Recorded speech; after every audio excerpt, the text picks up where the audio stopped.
kuyentola, nunda kuyentola, mbanda kuyentola, une kuyentola. Ma Alfred Diban fomba yogo. Di Alfred yogonda wosin sobembiru. Alfred da wosin sobembiru. Alfred da wosin sobembiru. Alfred Diban da wosin sobembiru. Di Alfred yogonda wosin sobembiru. Pour votre attention soutenue, ensemble nous allons négocier l'atterrissage puisqu'il s'agit du dernier panel. Félicitations à nous parce que nous avons traversé comme nous l'avons souhaité et voilà, il n'y a pas eu de zone de turbulence, donc l'atterrissage va se faire aussi pacifiquement. Alors, les dernières communications vont porter donc sur la sainteté, les causes de béatification et de canonisation, avec un accent sur le cas de Di Alfred Diban. Déjà, à la cérémonie d'ouverture, il nous a été lu ce passage de Lévitique, la sainteté. Soyez saints, car moi, le Seigneur votre Dieu, je suis saint. Et Jésus a repris cette loi mosaïque en s'adressant à ses disciples en ces termes. Vous donc soyez parfaits comme votre Père céleste est parfait. La sainteté est donc notre image, je dirais, la plus vraie, la plus authentique. Elle est le meilleur cadeau que nous puissions faire à notre entourage et au monde. Et le serviteur de Dieu, Di Alfred Diban, a accueilli avec foi, avec conviction, cette injonction du Seigneur dans le livre de Lévitique et par la suite par le Christ Jésus à ses disciples. Alors, à travers les différentes thématiques que nous avons suivies avec beaucoup d'attention sur la vie de Di Alfred, dans toutes ses facettes, nous découvrons en lui une vie qui a été un véhicule et un instrument de sainteté. Sainteté de Dieu pour notre société et pour le monde. Di Alfred a fait de Dieu l'objet ultime de chaque aspect de sa vie. Et c'est ce que nous avons essayé de découvrir à travers toutes ces thématiques. À présent, nous allons recevoir en quelque sorte des informations précises sur la cause de béatification donc de Di Alfred. Et parmi les intervenants, le nouveau visage, celui de l'abbé Stanislas Ballot, prêtre du diocèse de Dédougou, chancelier de l'évêque, il est docteur en droit canonique. Voilà. Aux deux autres, merci d'être revenus. Alors, sans plus tarder, je vais donner la parole à l'abbé Stanislas, voilà, pour nous développer le thème de la congrégation pour les causes des saints et les procédures de béatification. Alfred, Alfred, Alfred, hey! La baninga, la baninga, la baninga walema, la baninga, la baninga, la baninga walema, la baninga, la baninga, la baninga walema. Merci beaucoup à vous, chère assemblée. Alors je dois dire de prime abord qu'il faut retenir que la procédure de canonisation est très codifiée. Ensuite, il faut souligner que cette procédure impose une minutieuse enquête qui doit déterminer si le serviteur de Dieu à exercer les vertus chrétiennes à un degré héroïque. Et enfin, cette procédure exige la reconnaissance d'un miracle obtenu par l'intercession du Vénérable. En 3 points, je vais essayer d'aborder le sujet qui m'a été proposé. Il s'agit tout d'abord des particularités indispensables à la procédure de canonisation, de la phase diocésaine ou informative de la procédure, et enfin la phase romaine de la procédure. Dans ce premier point, les particularités indispensables à la procédure, nous tenterons tout d'abord de pénétrer la notion de sainteté.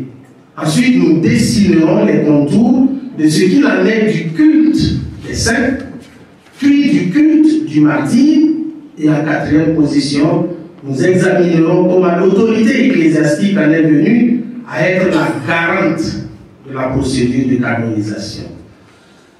Donc, petit 1, la sainteté, définition, essence. La sainteté est avant tout Dieu lui-même. C'est la première qualité de Dieu. La sainteté, c'est Dieu. La sainteté est aussi un don que Dieu fait aux hommes. Ce Dieu transcendant permet à l'être humain de s'approcher de lui. Ce Dieu incompréhensible se fait connaître et communique sa volonté. Il fait rayonner sa sainteté et veut y faire participer l'humanité entière. Soyez saints, car moi, votre Dieu, je suis saint. Lévitique 19, verset 2. L'accueil de ce don s'impose par la séparation d'avec tout ce qui est profane. Ézéchiel 39, verset 7. Plus encore, Dieu veut sanctifier tous les hommes en leur permettant de partager sa vie divine. Partage rendu possible en Jésus-Christ par l'Esprit Saint. Ainsi, tous ceux qui adhèrent à Jésus-Christ par la foi sont sanctifiés pour constituer une nation sainte par le baptême. La sainteté de l'Église, même si ses membres sont des pécheurs, contribue à la sainteté dans l'Église à travers le dépôt de la foi gardée, énoncée et exposée pour le salut des âmes. L'on pourrait même affirmer que la sainteté et le droit font bon ménage, puisque le canon 210 du Code de droit canonique en vigueur notifie que tous les fidèles du Christ doivent, chacun selon sa condition propre, s'efforcer de mener une vie sainte et promouvoir la croissance et la sanctification continuelle de l'Église. Ainsi, le mot canonisation, au sens strict du droit, indique l'acte officiel par lequel un saint est inscrit à l'index des saints.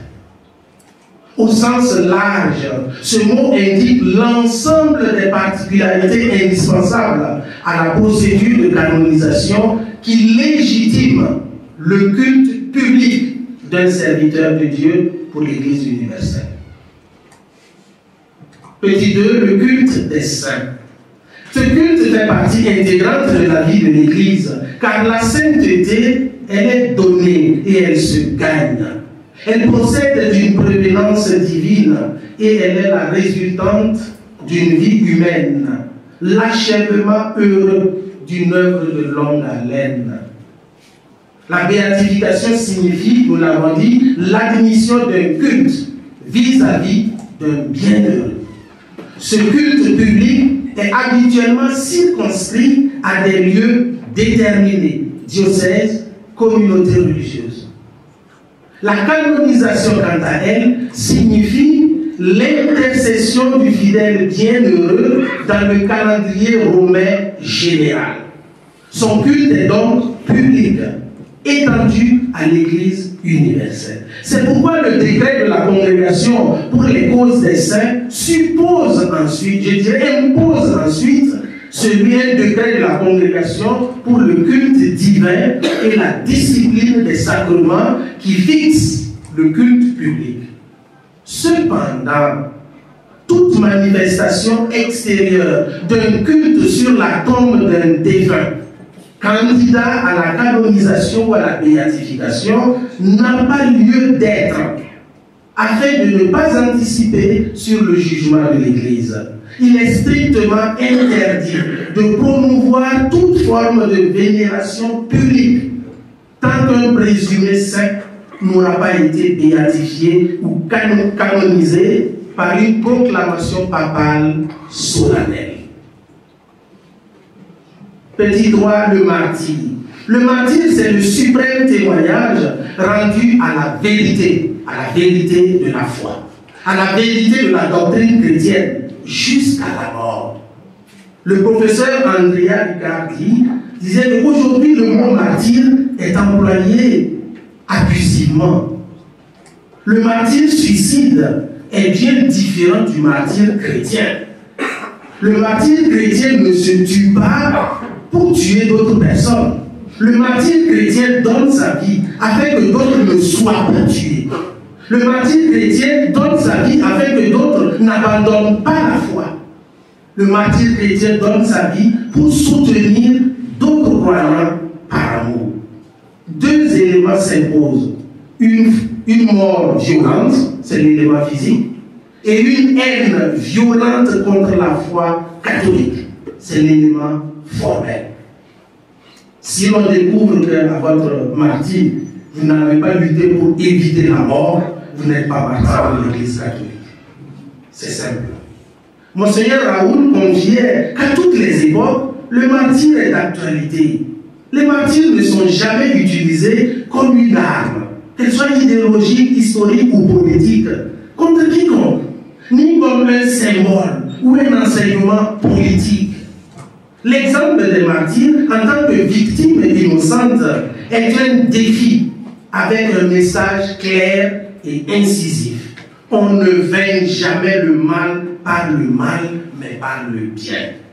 Il y a là une sorte de canonisation populaire qui va mobiliser les autorités ecclésiastiques pour discerner, favoriser et constater d'une façon authentique que la mort a été infligée in odium fidei, en haine de la foi en Jésus-Christ.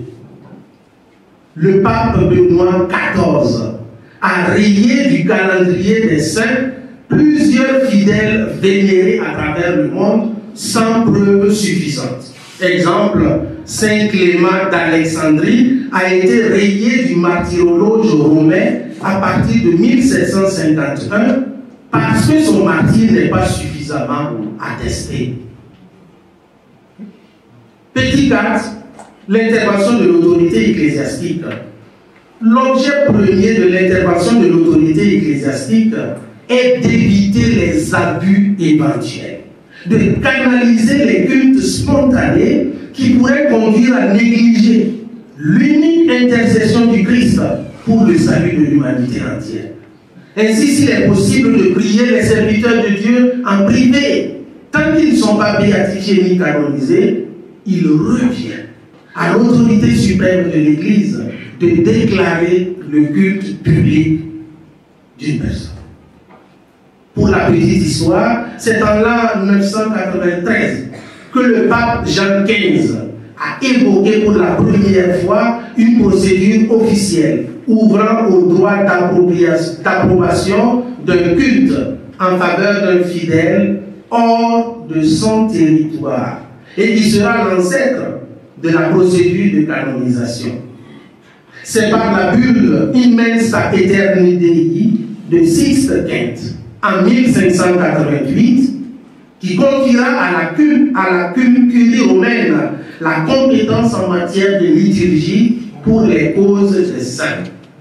Un célèbre traité du cardinal Prosper Laurent Lambertini, c'est le même pape Benoît XIV, voilà, qui reprendra ces principes-là au XVIIIe siècle pour mieux les concrétiser avec discernement sur le plan processuel et particulièrement dira l'iter des procès de canonisation. Avec le code de 1917, les étapes des principes fondamentaux pour la canonisation vont être reprises sous la forme d'une procédure bien ordonnée et cohérente. 142 canons lui seront consacrés, avec le premier de ces canons qui confirme le rôle éminent et exclusif du siège apostolique. Pour l'enquête sur les miracles, la législation prévoit l'intervention de 2 experts, des médecins spécialisés quand le miracle porte sur la guérison d'une maladie.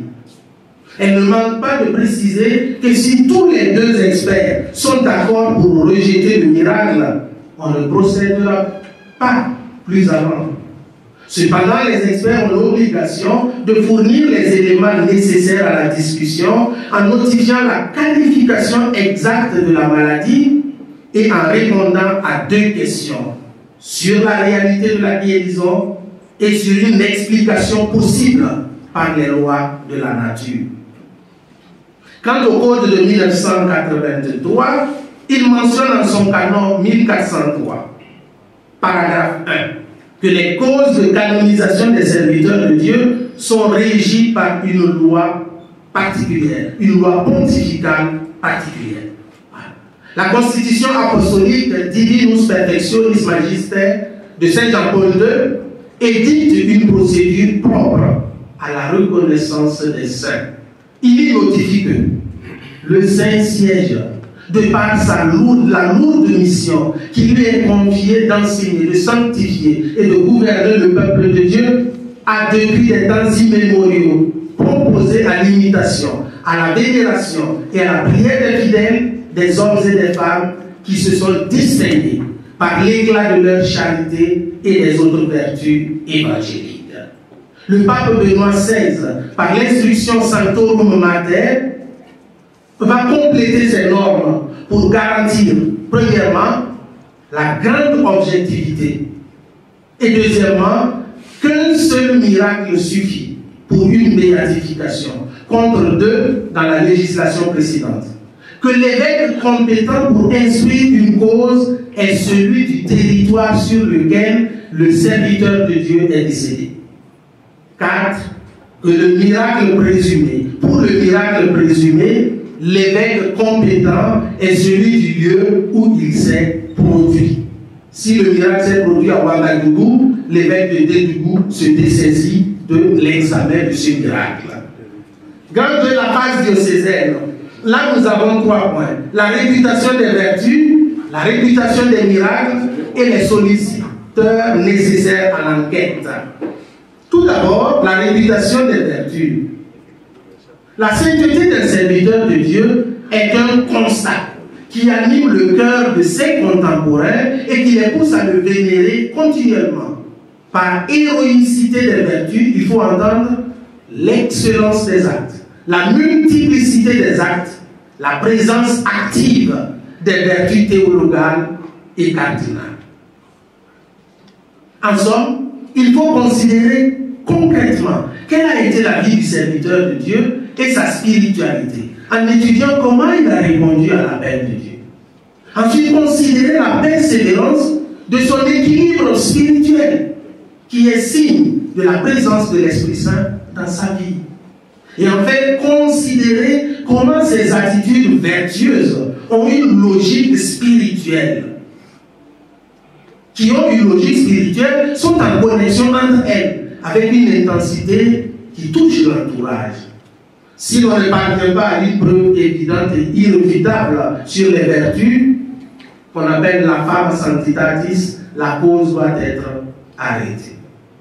Cette réputation doit être stable, continue. Pour promouvoir une cause, l'évêque du lieu, je l'ai dit, où le serviteur de Dieu est décédé, est compétent. Le diocèse, la paroisse, l'institut religieux auquel appartient la personne, une association de fidèles admise par l'évêque, ou même une seule personne, si elle est catholique, elle mérite confiance, c'est-à-dire en pleine communion avec l'Église. Cette personne aussi peut promouvoir.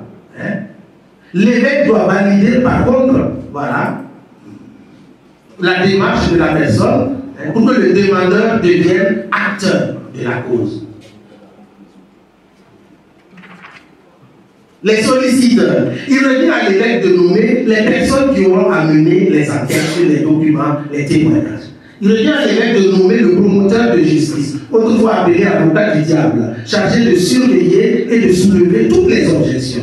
Nommer un notaire qui doit transcrire, 2 censeurs théologiens, 3 experts au moins, qui constituent une commission historique et qui doivent rechercher et examiner tous les documents écrits.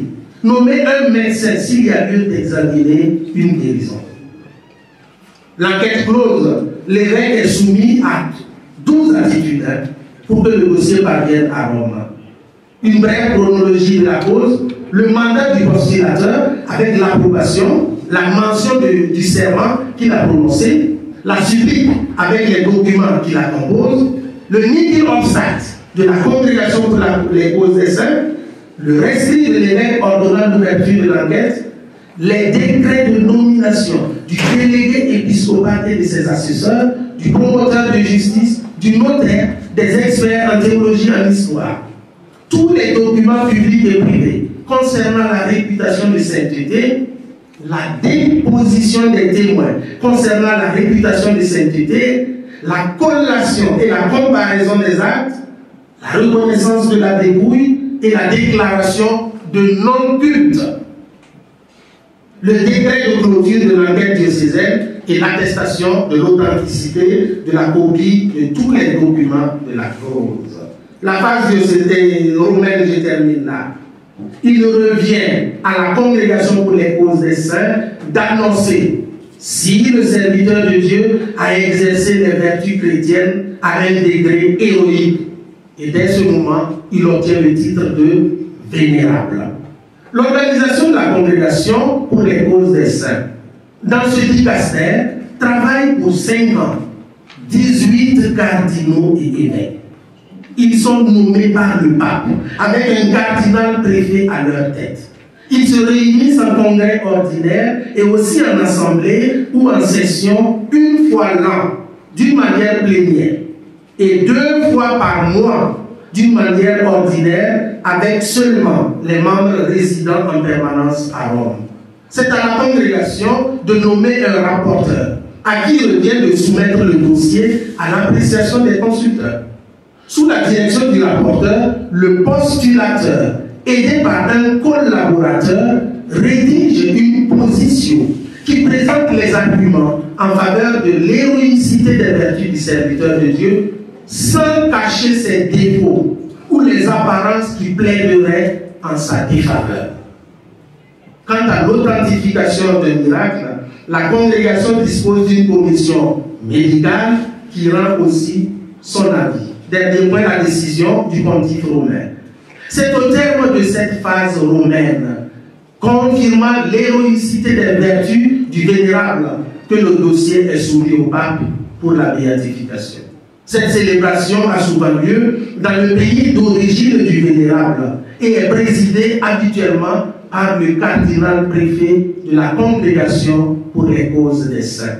Si un nouveau miracle est reconnu, et s'il paraît souhaitable d'étendre la dévotion à l'Église universelle, le pape procède à la canonisation qu'il préside lui-même à Rome. Il faut noter que la date choisie pour les fêtes des saints ou bienheureux est ordinairement celle de leur décès. En conclusion, c'est exclusivement à l'Église seule que revient le droit de déclarer la sainteté de ses membres, sans la moindre pression populaire ou politique. Ce choix peut sembler paradoxal, car celui ou celle qui fait preuve de sainteté est dans un état au-delà du droit et échappe au droit. Mais en vérité, l'Église militante a voulu garantir le culte des saints en édictant des normes. Cette Église a conscience de mettre en œuvre de la sorte son existence, ainsi que la sanctification de tous dont elle est responsable, et qui dit leur participation à la sainteté de Dieu, vécue en Jésus-Christ notre Seigneur et Sauveur. Merci pour votre aimable attention.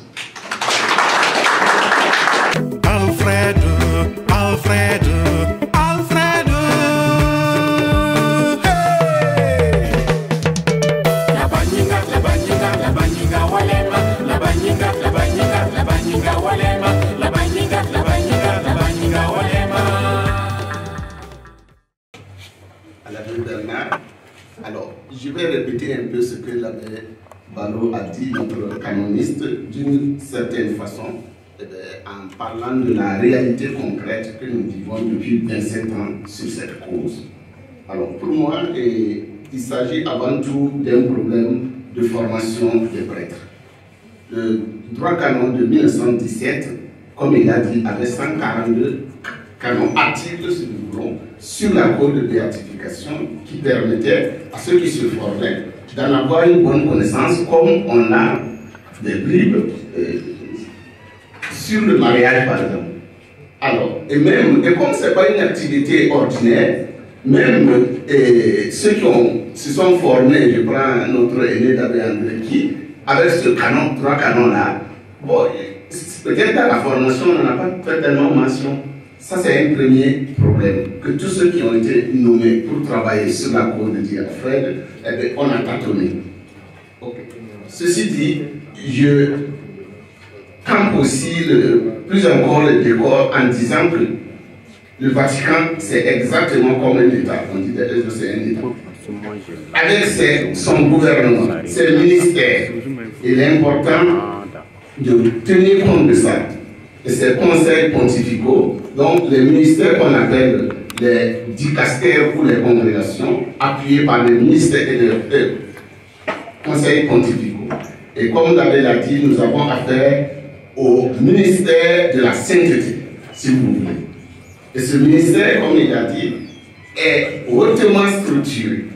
Donc il y a le premier responsable, le cardinal préfet, aidé par 2 secrétaires, un premier secrétaire général et un sous-secrétaire. Et il y a un promoteur de la foi. Alors, il a parlé de l'avocat du diable, le plus à craindre est à Rome. Il y a les rapporteurs. C'est un collège de fonctionnaires du Vatican organisé de manière à s'occuper de chaque cas de cause de béatification qu'on apporte pour la phase romaine. Alors, donc pour étudier les causes à la congrégation, donc il y a ce collège-là à qui il appartient d'étudier avec des collaborateurs externes la cause. L'un des rapporteurs sera spécialement chargé de la préparation des positions sur les miracles. Il assistera à la réunion des médecins et des théologiens. Voilà. Il y a un rapporteur général qui préside la réunion des consulteurs historiens et aidé par quelques assistants. Et ce collaborateur extérieur, c'est très important, c'est le postulateur de la phase romaine. Donc, c'est un proposé ou une proposée par l'acteur ou le demandeur de la cause et accepté par Rome, qui à son tour peut se faire aider par plusieurs personnes. Là aussi, il est bon de savoir que nous avons exactement affaire à un cabinet d'études. C'est la même chose, ça fonctionne exactement de la même chose. Il s'agit de solliciter, de se faire accepter, prendre en main ce travail-là, et c'est payant. Je vais revenir sur ça après. Bon, et comme le Seigneur Paul l'a dit hier, il y a la phase spirituelle, piété populaire, soutien populaire. On a aussi affaire vraiment à une organisation hautement scientifique. Alors, il est chargé de rédiger la position. Qu'est-ce que la position? Si on fait la comparaison avec le système judiciaire, c'est l'instruction. Il n'y a pas de jugement sans instruction. Et cette instruction, dans ce qui concerne les saints, donc c'est à 2 niveaux. Il y a ceux qui récoltent, comme il a dit, la phase diocésaine, les données. Et maintenant, ces données-là sont traitées au niveau de Rome par ce relateur qui a pris une cause à main et qui la confie maintenant à un bureau d'études chargé de démontrer le travail scientifique sur lequel je vais revenir. Bon, il y a maintenant, et j'appuie l'abbé, je cite ici quelques documents importants que pour une cause de béatification, que ce soit la curie diocésaine ou toutes les personnes impliquées, ou même des personnes intéressées, il convient désormais d'avoir sous les yeux. Il a parlé donc de la Constitution Divinus Perfectionis Magister, donc la loi sur les procédures de canonisation, les normes à observer par les évêques dans les enquêtes relatives aux causes selon la page diocésaine Sanctorum Mater, l'instruction pour le déroulement des enquêtes diocésaines ou éparchiales, bon, et regardant les causes des saints. Normes sur l'administration des biens de la cause. Donc il y a l'aspect hautement financier contrôlé depuis le Vatican, normalement.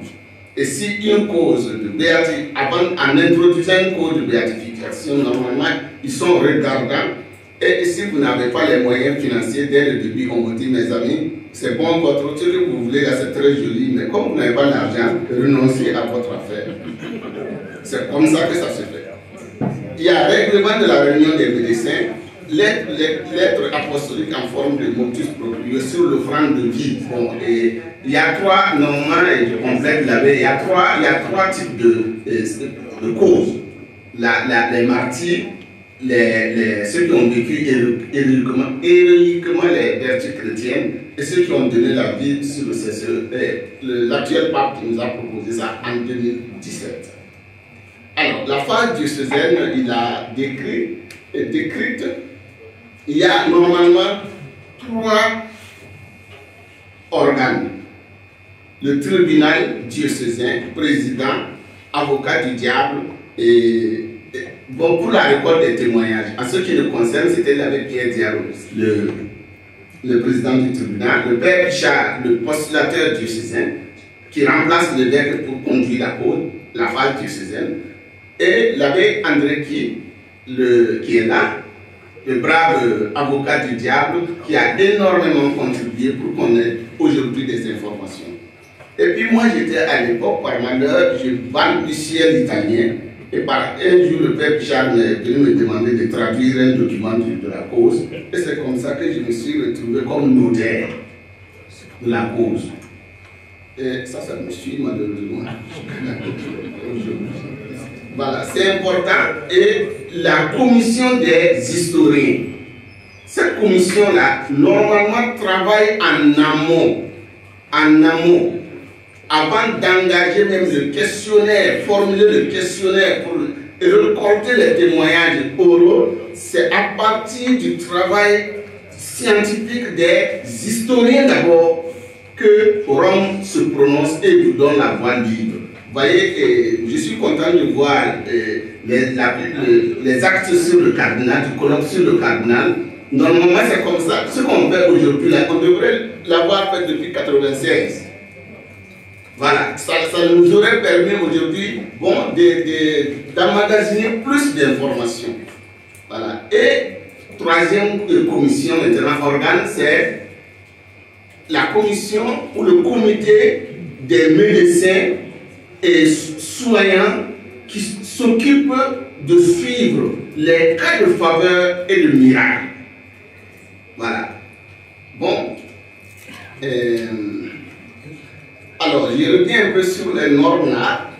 J'ai dit tout de suite que le Vatican, normalement, tout est contrôlé par le Vatican et on doit envoyer régulièrement des rapports. Je me rappelle que ça doit être en 2016 ou 2015, on était obligé d'envoyer un rapport pour dire que voilà, on n'a pas l'argent, si vous nous pouvez nous aider. Ok. Donc, c'est une partie extrêmement sérieuse. Je vais évoquer ici 4 lacunes dont un des buts de ce colloque, c'est de combler ça. Alors, le premier là, c'est de nous approprier non pas seulement la cause de diaphragme, comment on conduit une cause de béatification et on rend grâce à Dieu, on a un canoniste, on peut dormir sur nos 2 oreilles. La deuxième chose, c'est la documentation historique, finalement qui a été très sommaire. Ça a été accepté à Rome par ceux qui reçoivent les documents. Ils nous ont demandé des corrections, mais on nous attendait autrement. Dieu merci.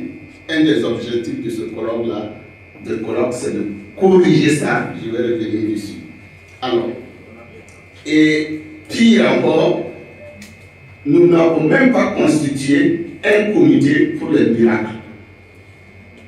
Alors que, si vous suivez bien mon raisonnement, la partie purement scientifique, technique, là, elle peut bloquer totalement une cause ou faire passer des années, sinon des siècles. Alors que s'il y a un miracle, la position, ça... Voilà, c'est comme de l'huile, quoi. Bon, évidemment, il ne me revient pas de dire que jusqu'à présent, on n'a pas encore envoyé un rond à rond pour la cause, et je vais vous dire le montant après. Alors, l'abbé a parlé de la procédure au niveau du Vatican. Il s'agit essentiellement de rédiger deux types de positions.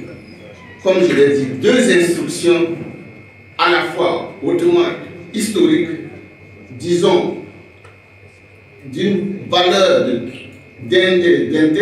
interdisciplinaire et théologique, spirituelle. Et le deuxième maintenant, c'est le miracle. Là aussi, il y a au niveau du Vatican des experts, en italien on appelle médico-légal. Je ne sais pas comment on traduit ça en français. Médecin, c'est la loi ou quoi? Ah, ok. Voilà. Voilà. C'est leur boulot. Voilà.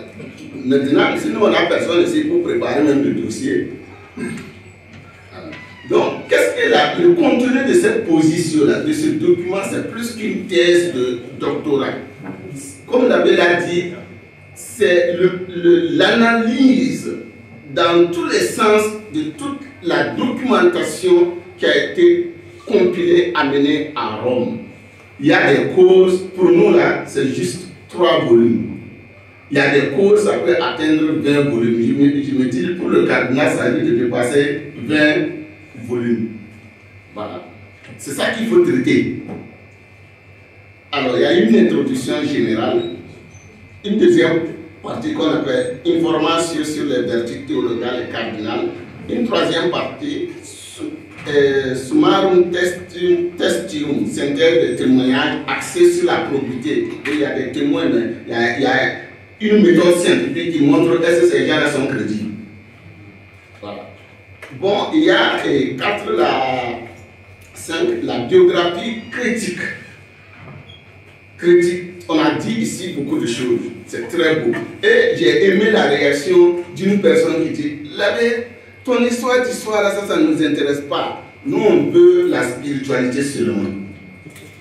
La personne a raison, mais ici aussi, au niveau de Rome, spiritualité seulement là, ça ne suffit pas. Comme on le disait hier, les dates, situer le contexte, pour cette partie, c'est capital. Et normalement, c'est un peu secret. L'abbé n'a pas évoqué ça. Un des aspects de code, une code de béatification, vous voyez, ça touche à beaucoup de choses. Et si on ne fait pas attention, c'est une boîte, c'est un brin d'allumettes qui allume beaucoup de problèmes. Donc, il y a beaucoup de choses qui sont secrètes dedans. Ici, on n'applique pas la loi comme il faut. Par exemple, les visites à Thomas. Bon, voilà. Et la partie sur les miracles. Voilà un peu. Je m'excuse de la longueur. Je crois que vous avez besoin de ces informations-là. Voilà. Alors, à ce niveau, qu'est-ce qui s'est passé? En ce qui concerne notre cause. L'euphorie, ça c'est normal. Et à l'époque, du fait personne n'a été vraiment, à l'époque, n'était imprégné des procédures, bon, nous a amené à négliger totalement la rigueur romaine à ce niveau-là. C'est-à-dire, nommer, après avoir déposé le dossier, un vrai postulateur. Les postulateurs, c'est des gens, des experts en sciences ecclésiastiques. Et en plus de ça, il y a une formation spécifique, il y a une école de la congrégation où ces gens se forment pendant 6 mois, 1 an, comment conduire une cause de béatification. Donc on a affaire ici à une accréditation. Chose que nous n'avons pas faite, nous avons cherché à ne plus dépenser, parce qu'on avait dépensé un peu pendant la phase diocésaine, à confier la cause au père Pichard s'il pouvait aller à Rome. Lui, il ne pouvait pas. Bon, qui était à Rome à l'époque? C'est notre grand frère, moi, l'abbé Godefroy Sankara, qu'on a nommé comme postulateur, aidé à l'époque par ceux qui étudiaient à Rome pour aider la phase de dépouillement, l'abbé Lambert, l'abbé Charles et l'abbé Combolbo qui ont travaillé sur la cause. En tout cas, c'est bon de les remercier aujourd'hui.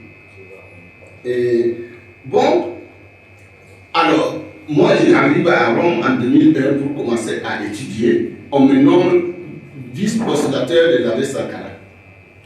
Ma chance, je tombe sur quelqu'un, un certain Renato Riccioni, qui accepte de nous accompagner et l'évêque le nomme deuxième vice-postulateur. C'est lui qui va pouvoir prendre pour la première fois notre dossier. Nous sommes en 2002. À sa grande surprise, les dossiers avaient disparu. Il y a 2 copies qui avaient disparu. Ça vous montre à quel point le problème est très complexe aussi au Vatican.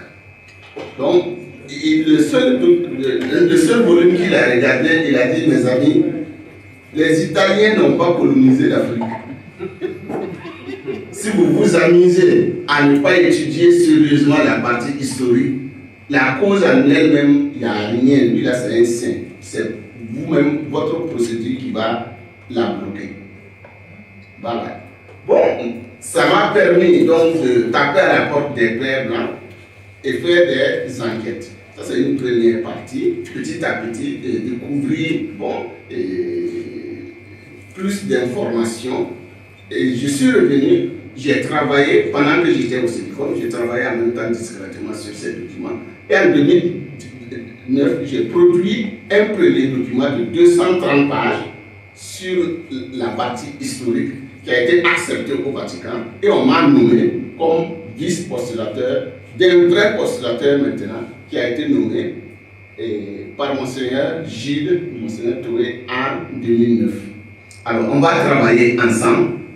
Et il y a aussi, malgré le fait qu'on est pauvre, on n'a pas les moyens, mais c'est une cause, moi j'appelle une cause de la providence.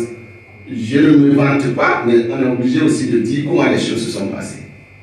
Alors, étant au Sédicom, à partir de 2008, on m'a nommé comme membre d'une équipe internationale de formation de grec qui se chargeait de donner les formations dans les grands séminaires. Et à la fin de l'année, on partait faire un bilan à Rome. Donc imaginez-vous, de 2008 à 2014, moi j'ai bénéficié de billets d'avion de cette équipe-là, aller à la réunion. Et quand on finit la réunion, le Renato me recevait tranquillement. Je pouvais faire 1 mois, 2 mois, pas 2 mois, 1 mois et revenir.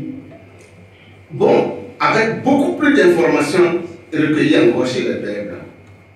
Et en 2014, j'ai eu l'idée que si on demandait aux pères blancs même de m'accueillir, c'est à ce moment, en 2015, le diocèse a payé le premier billet d'avion qui m'a permis de contribuer davantage à faire avancer la cause. Donc, c'est la première fois qu'un du diocèse a rencontré ce fameux relateur qui avait changé de notre cause. Actuellement, c'est un Indien, Monseigneur Paul Palat, qui parle français. Bon, et qui a sa vision des choses. Ça, c'est une anecdote que je vous raconte. Quand il m'a reçu avec le postulateur, certainement il s'est dit, le petit nègre là, il faut lui faire comprendre les choses.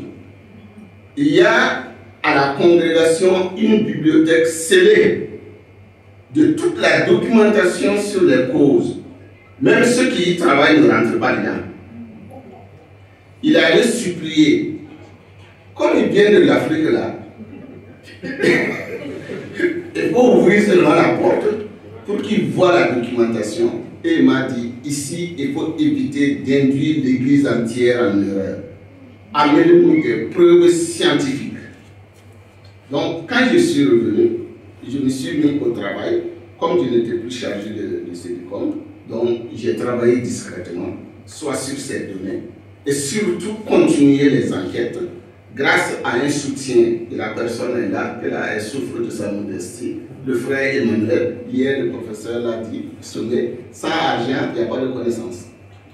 Voilà. Et il nous a aidés vraiment à poursuivre une partie de la sur terrain. Donc j'ai pu faire plus de 100 entretiens. Ouais. J'ai même séjourné 4 jours à Paris pour la question de l'esclavage. Bon, aujourd'hui, je reviens donc sur. Excusez-moi, je vais aller plus vite. Et puis, de passer la parole aux autres. Alors, je reviens sur la partie financière. Une cause de béatification, elle coûte, mais certainement dans le monde, surtout même au Burkina, une seule personne peut payer. Moi, je crois à ça. Mais aussi, il se peut que s'il n'y a pas une vraie unité autour, même si on est tous milliardaires, ça ne va jamais bouger. Voilà. Et être unis, ça veut dire qu'il faut d'abord être informé. Si on n'a pas tous les mêmes informations sur les procédures, c'est difficile. Alors, une cause de béatification, la phase romaine seulement, coûte plus de 50 millions. Voilà, ça coûte plus de 50 millions. Et normalement, en ce qui concerne le travail de la postulatrice, là, nous ici c'est une postulatrice, on a moins d'1 million à donner. Si on n'a rien envoyé depuis 27 ans, est-ce que notre cause là va bouger? Néanmoins, là aussi, la providence ne dort pas. Le fait que moi je suis intégré, elle a dit, elle ne prend que 1/3 de ses honoraires. Nous avons pu obtenir normalement la diminution aussi, c'est déclaré cause des pauvres à Rome. Bon, normalement on bénéficie de 15% de rabais. Bon, comme on n'a rien envoyé jusqu'à présent, ils vont accepter qu'on dise encore cause des pauvres. Voilà. Je pense que l'essentiel, si je n'ai pas trop débordé, c'est ces informations-là que je tenais à vous donner. Merci. Merci à la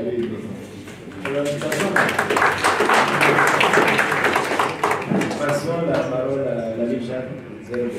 Juste un dernier mot. En ce qui concerne la position, j'ai fini ce qu'on m'avait demandé, qui est le summarum testium, dans la partie de l'authenticité des témoignages là, que normalement je devais aller défendre dans le mois d'août à Rome. C'est reporté après. Bon, et je pense qu'au cours de l'année, ça sera possible. Et voir la suite du travail. Merci. Alfred, Alfred, Alfred. Hey! La baninga, la baninga, la baninga walema. La baninga, la baninga, la baninga walema. La baninga, la baninga, la baninga walema.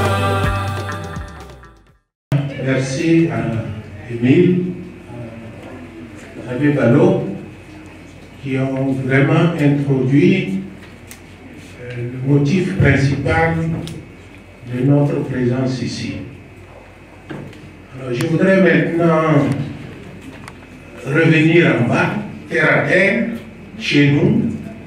Qu'est-ce que concrètement nous sommes en train de faire? Alors, d'abord, en introduction, cette cause, finalement, on se demande comment c'est parti. Quel a été le déclic pour que, enfin, on pense que dit Alfred vaut la peine d'être présenté comme une figure vertueuse de la vie chrétienne. Alors je pense que, outre la notoriété de Guy Alfred à Thomas et ailleurs, les premières mentions de Guy Alfred qui seront peut-être le socle de l'idée d'un procès de béatification commencent en 1990, 10 ans après son décès. Et après la célébration du 75e anniversaire de l'arrivée des missionnaires à Thomas, mars 1913, mars 1988.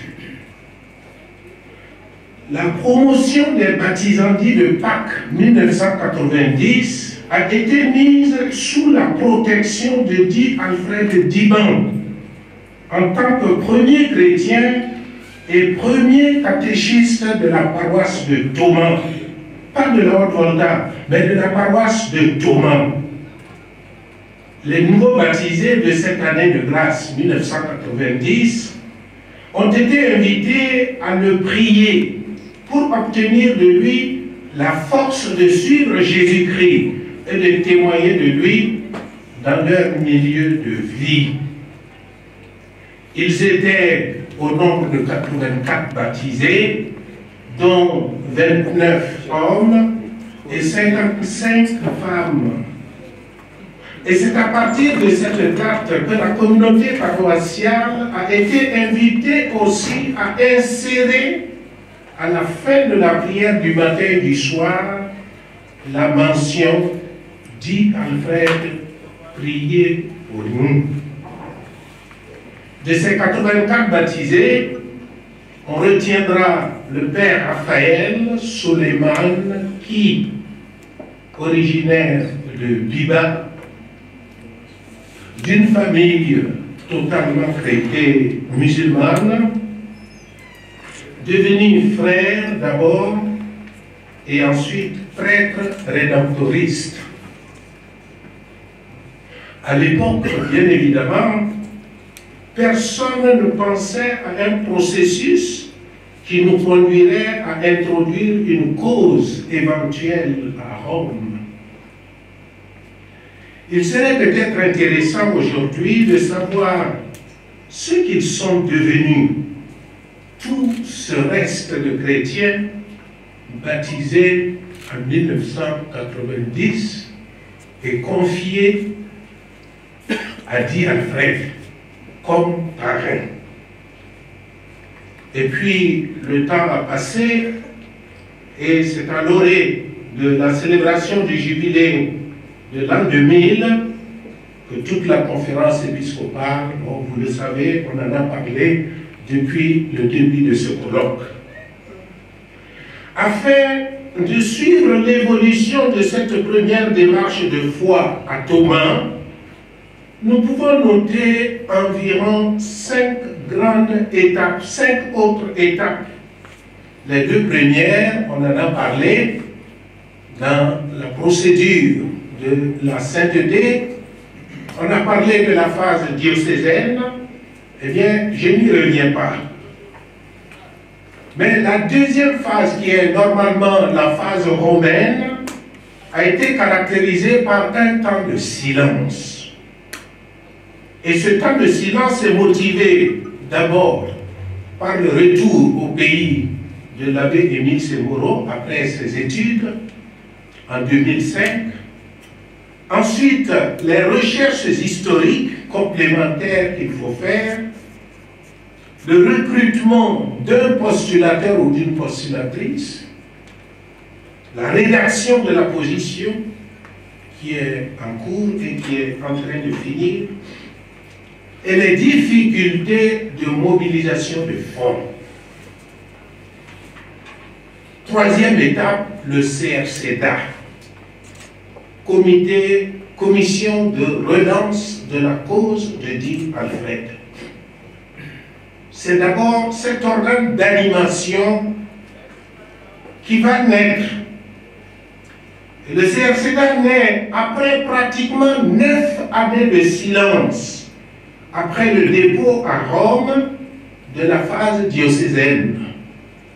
Et grâce à la sollicitude pastorale de Monseigneur Jules Bicaba, qui craignait l'enterrement de cette cause déjà instruite à Rome, pendant que se développait dans la paroisse de Ouattara, sa paroisse d'origine, une ferveur populaire autour de la tombe d'un catéchiste décédé. Vous avez écouté l'abbé Ballot, il en a parlé. Un culte était déjà en route. Eh bien, c'est le curé de Ouattara de l'époque, l'abbé Edmond Coulibaly, qui va attirer l'attention du conseil épiscopal sur le phénomène et en montrant le danger de cette religiosité populaire pour la foi des chrétiens même. Et après le rapport de 24 heures de séjour dans la localité concernée, Monseigneur Jude convoqua le 9 avril 2009 une rencontre extraordinaire de tous les prêtres qui avaient déjà travaillé sur la cause. C'est-à-dire Monseigneur Toé lui-même, les abbés André Kir, Pierre Diallo et Émile Semboro qui était le notaire. Eh bien, de cette rencontre extraordinaire va naître le comité de relance. Puisqu'on avait arrêté les activités, il fallait donc relancer le processus déjà entamé.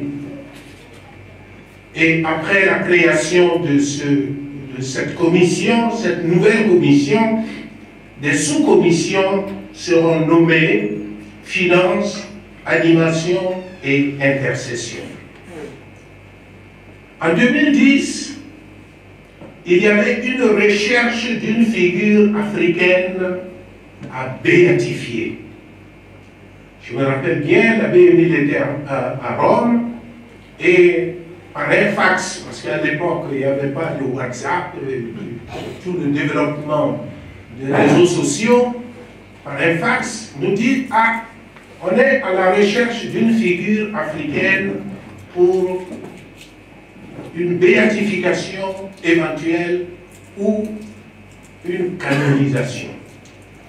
Donc, envoyer, pour cela, il fallait envoyer urgemment les cas de miracles déjà recensés et disponibles chez nous.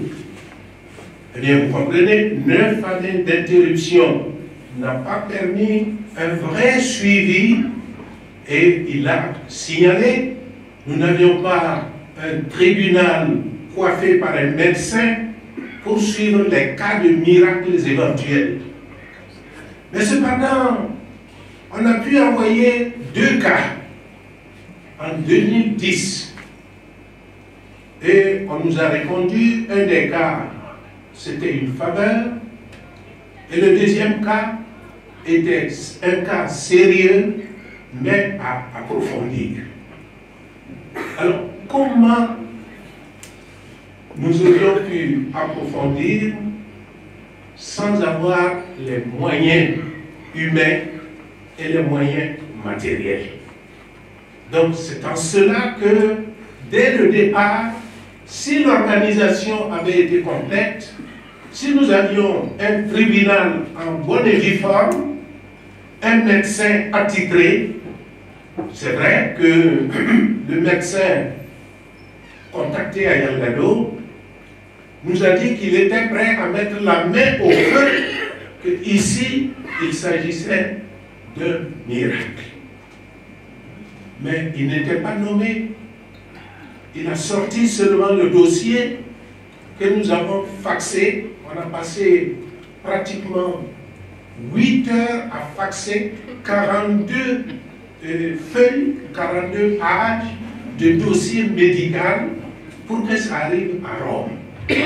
À l'époque, c'était tellement lent, il fallait chercher un bon réseau pour que ces 42 pages partent. Et finalement, on nous dit, bon, c'est bon, mais ce n'est pas arrivé. Donc, il fallait poursuivre. Deuxième étape du CRCDA, nous nous sommes dit, mais jusqu'à quand allons-nous passer le temps à relancer la cause? Est-ce qu'il ne faut pas passer à une seconde étape qui est de redynamiser la cause? Tout en gardant toujours la sigle CRCDA, qu'on ne parle plus de comité de relance, mais plutôt de comité de redynamisation de la cause. Et c'est comme si nous passions à une vitesse supérieure pour qu'on ne soit pas toujours là à ronfler. Il est temps maintenant d'avancer.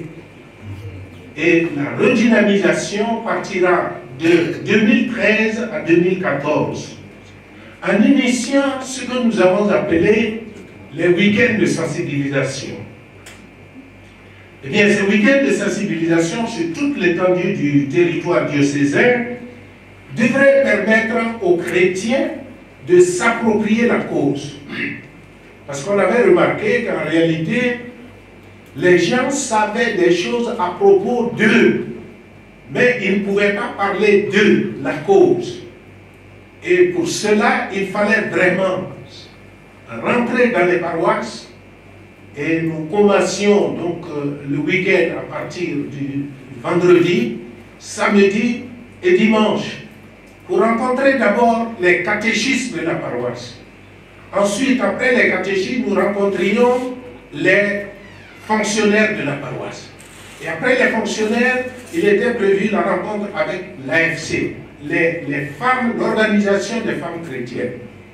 Et après la jeunesse et l'ensemble de la communauté le dimanche pour clôturer et permettre aux gens de savoir qui est dit Alfred, de l'accueillir chez eux, de l'aimer et finalement de le prier.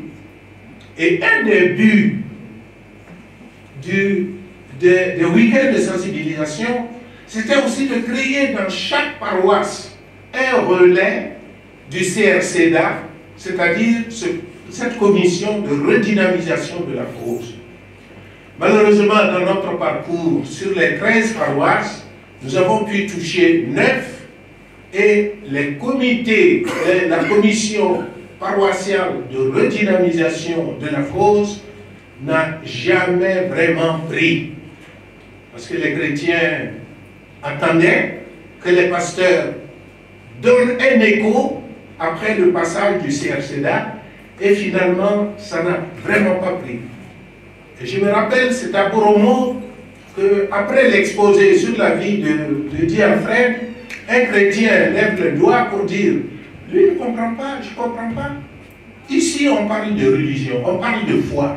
Qu'est-ce que l'argent vient faire des gars ?» Donc vous voyez jusqu'où les gens étaient enthousiastes en nous entendant parler, mais chaque fois que nous touchions du point, cette dimension matérielle de la cause, les gens étaient comme perdus. Ils ne comprennent pas.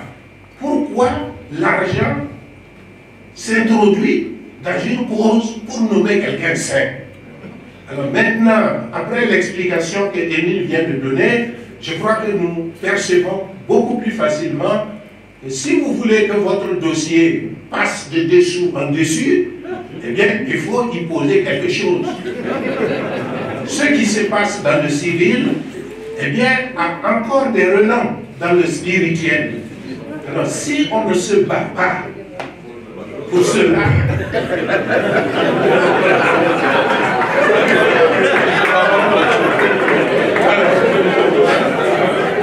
alors, je poursuis.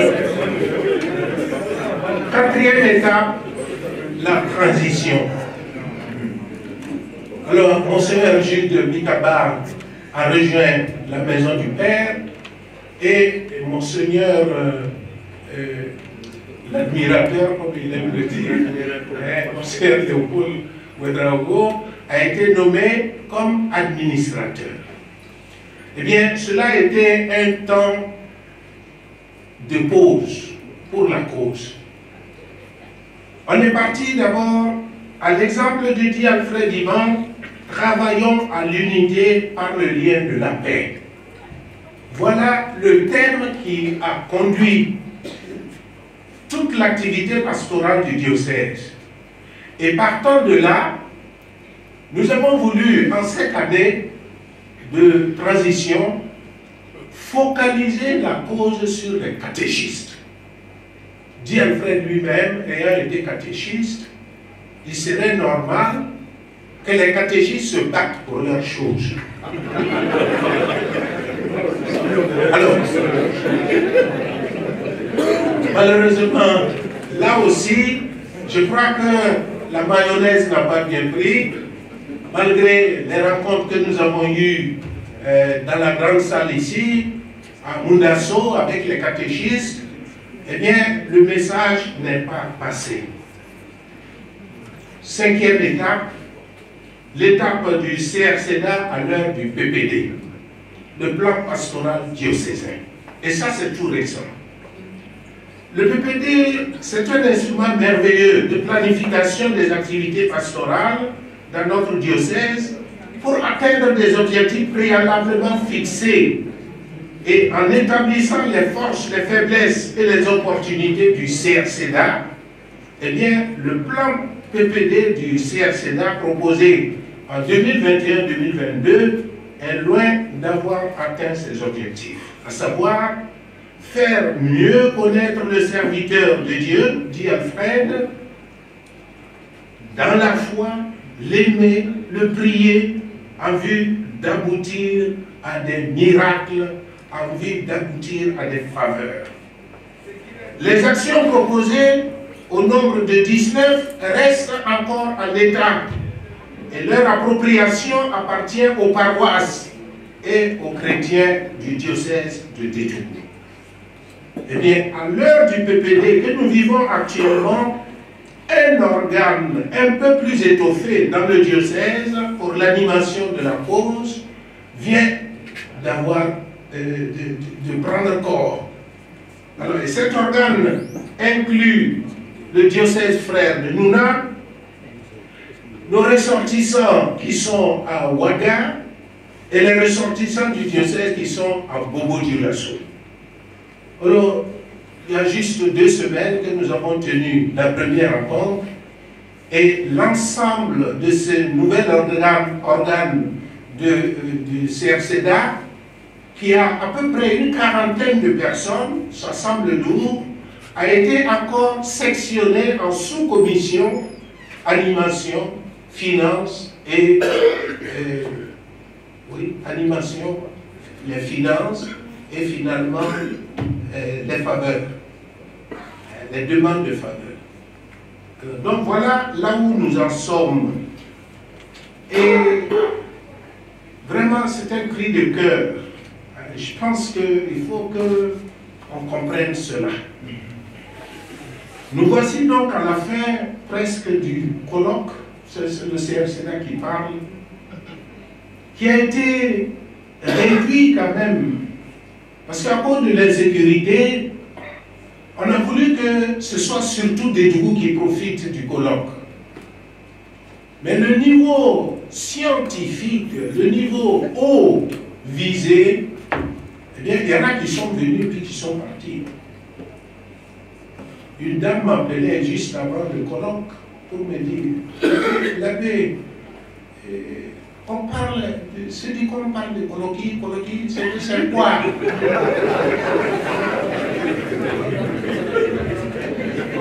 Parce qu'elle a écouté dans les traductions, et pour elle, elle dit, mais c'est quoi? Vous nous avez dit de prier, non? Et elle prie. Mais ce colloquie là, c'est pourquoi? Alors finalement, c'est la question que personnellement aussi je me pose. On a entendu beaucoup de choses et les fidèles des 11 paroisses n'ont pas pu bénéficier des riches communications malgré toutes les précautions qu'on a prises sur le plan technique, sur le plan des nouvelles technologies pour leur faire parvenir les actes. Mais combien en réalité vont profiter de ce que nous avons vécu ici? Eh bien, la foi et le témoignage chrétien de cet homme hors pair, qui, comme tant d'autres, a rencontré comme par hasard un jour le Christ sur sa route et ne l'a plus quitté. Malgré les pluies de l'hivernage et le vent de l'harmattan, malgré les peines de l'esclavage et les joies de la liberté, une interrogation surgit alors. Peut-on naître et grandir dans un espace sahélien comme le nôtre n'avoir pas fait de grandes études, avoir été gardien de chèvres, se nourrissant de mil, d'éphémères, de sauterelles et de sauces de baobab, et vivre un vrai modèle de foi du Christ? Et si la réponse était non, je pense que nous ne serions pas ici. Mais alors, comment allons-nous traduire en un langage simple? Les scientifiques se battent sur des mots, mais dans un langage simple, l'essentiel de ce colloque, pour que tous, RFI nous parle de français facile, mais si ce n'est pas un français facile, il faut encore un français facile d'un français facile, pour que la réalité redescende dans nos terroirs. Parce que ceux qui sont appelés à prier n'ont peut-être pas besoin de grandes choses. Ils ont besoin d'être convaincus pour qu'ils se mettent à prier. Aidez-nous, les scientifiques là. Après avoir donné tout ça, donnez-nous maintenant des canaux pour redescendre à la base. Parce que c'est la base qui va prier. C'est la base qui est appelée à exprimer sa foi pour que, enfin, nous puissions continuer notre chemin. Il nous faut donc croire en cette cause, surtout au moment où des diocèses, institutions, nous venons de l'entendre, les Camiliens, Ouagadougou, eh bien, qu'est-ce qu'on va faire? La cause est d'abord diocésaine. Eh bien, quand vous allez à des funérailles et que vous voyez que les parents du parent ne pleurent pas, eh bien, ne vous mettez pas à crier. C'est quand vous les voyez crier et pleurer que vos larmes coulent. Eh bien, commençons d'abord à pleurer notre mort pour que les autres pleurent avec nous. Alors, je me rappelle, Monseigneur Paul l'a dit à une des rencontres nationales de liturgie, eh bien, quand la cause va vraiment démarrer dans un diocèse, tous les autres diocèses vont le suivre. Alors, il ne faudrait pas que les gens nous lâchent pour aller suivre les autres diocèses, parce que nous n'aurons pas pris au sérieux ce que nous avons si courageusement engagé. Eh bien, je crois que prenons-nous au sérieux. Nos défenseurs l'ont fait. Eh bien, si nous aussi, nous continuons sur cette lancée, cette cause n'est pas au-delà des moyens que nous avons disponibles. Si nous le voulons, nous pourrons le réaliser. C'est une question de foi. Je vous remercie.